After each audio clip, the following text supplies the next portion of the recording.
आणि इकडे महाराष्ट्रामध्ये जाहीर करण्यात आलेल्या ऐतिहासिक कर्जमाफीमध्ये तितकीच ऐतिहासिक माहिती समोर येते आहे।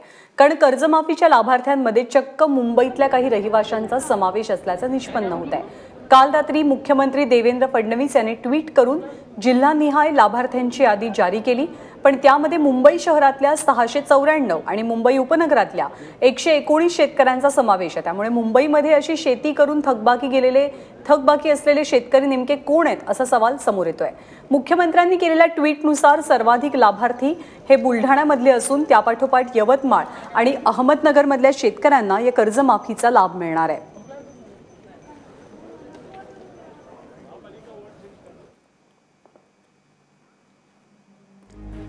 मुख्यमंत्र्यांनी केलेलं ट्विट नेमकं काय आहे तर मुंबई शेतकरी आहेत का हा प्रश्न मलाही पडला होता, तसं मी अधिकाऱ्यांना विचारलं सुद्धा होतं।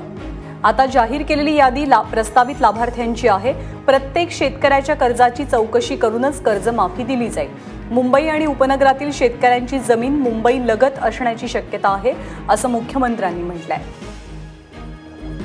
पुढे ते असंही म्हणतायत की अशी देखील एक शक्यता आहे की या शेतकऱ्यांनी मुंबईतल्या राष्ट्रीयकृत बँकेतनं कर्ज घेतलं असावं।